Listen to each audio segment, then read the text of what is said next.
¿Sabes qué? Nunca reparé en la belleza exterior de esta vivienda esquinera del noreste de Prado y Argüelles. Qué raro, porque en este sitio existió en el siglo XIX el Teatro Avellaneda. Si los saludo es porque los conozco de la tele. Verlos mirar hacia acá me hace pensar que en breve se remontarán a 1860, el año en que aquí se levantó un teatro de verano. Si ella supiera que al verla ahí en ese balcón, mi memoria soñadora regresa al pasado. Justo al tiempo en que se inauguró la Avellaneda, aprovechando la presencia de la escritora en Cienfuegos. Sí, justo a ese tiempo regresa mi memoria. 1860, la Avellaneda en Cienfuegos. Primera parte.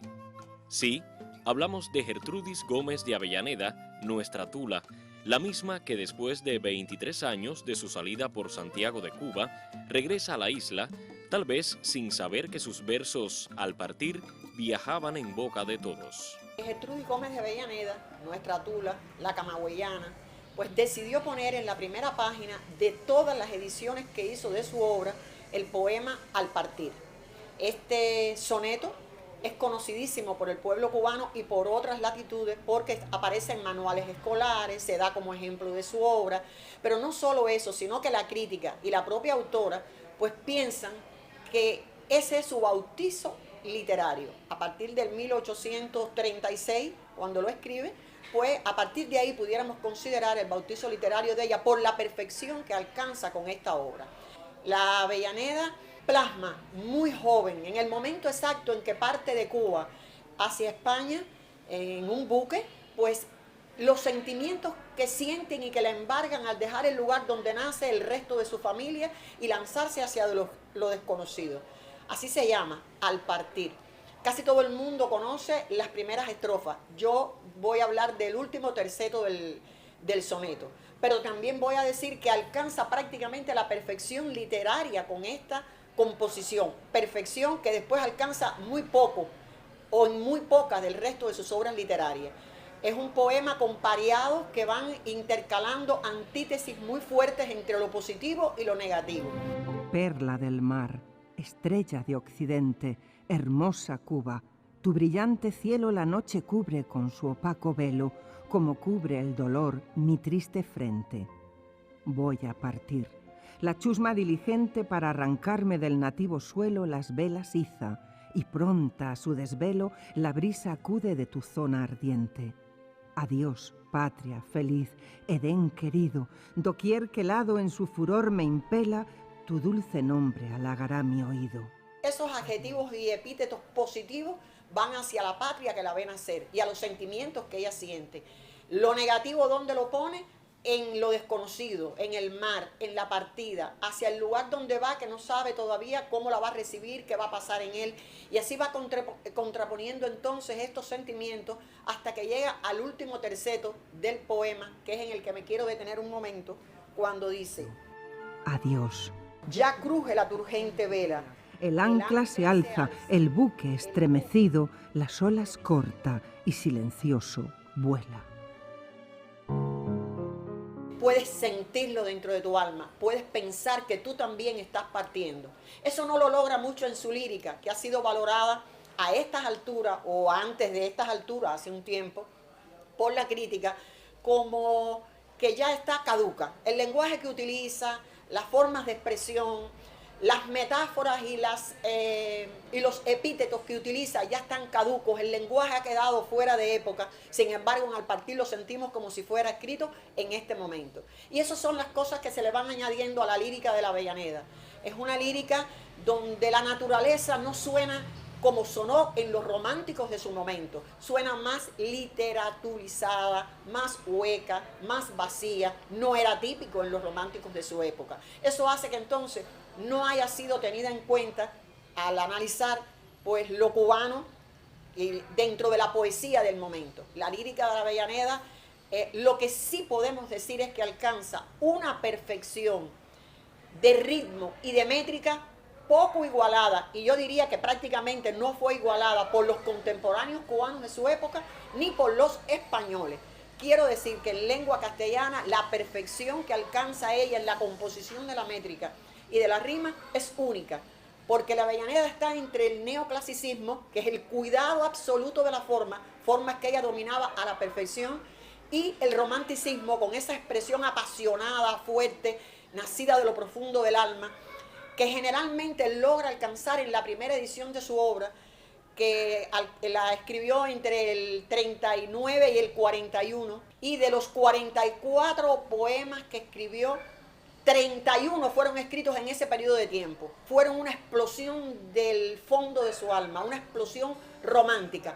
Dígame, don Jacinto, ¿estoy listo para hacerme una foto en su estudio fotográfico? Sí. Bueno, si es así, también estoy listo para recibir a la más célebre dramaturga de Hispanoamérica, doña Gertrudis Gómez de Avellaneda.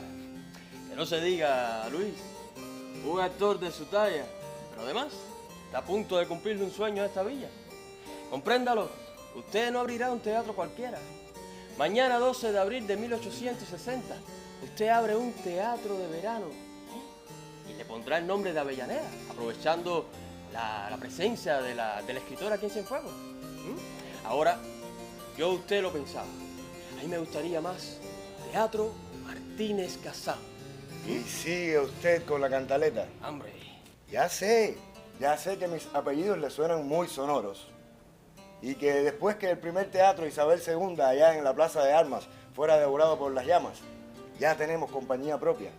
Y este anfiteatro de verano, que como usted ve, no es más que un anfiteatro de madera aquí, al aire libre, y que costó poco más de 3 castañas.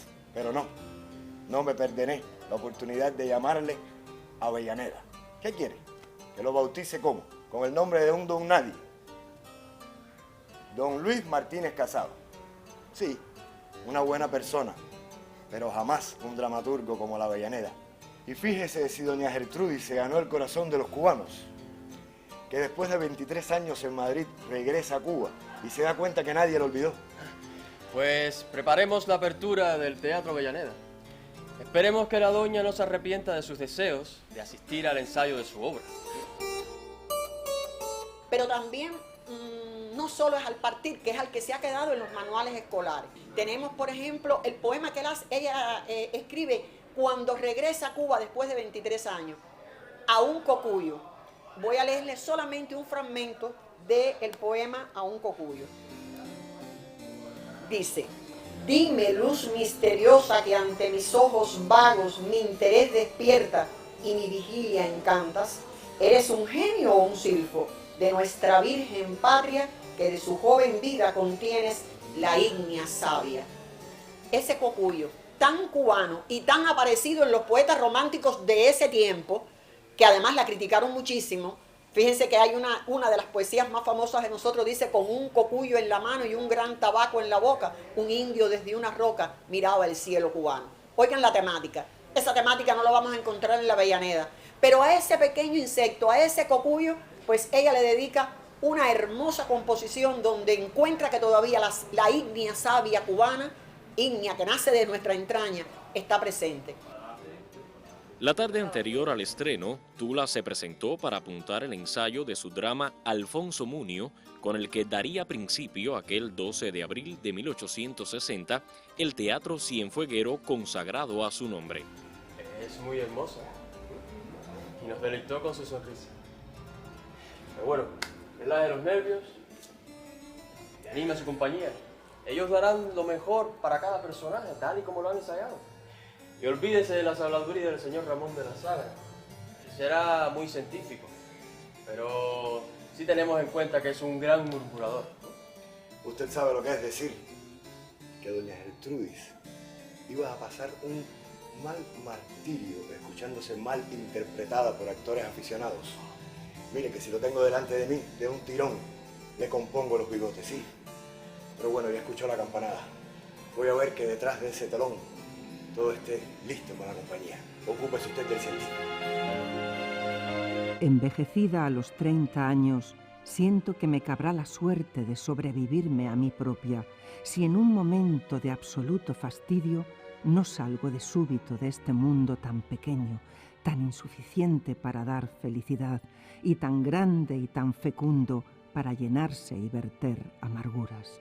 Quería decir de su lírica el poema La pesca en el mar, porque con ese poema, con pareados consonantes que casi nadie alcanzó en su época, por eso puedo decir que esa perfección la logra pocas personas o pocos escritores cubanos y españoles de su momento, escribió La pesca en el mar. No hay nube que vele importuna tus tibios reflejos que miro de lejos mecerse en espejos del trémulo mar.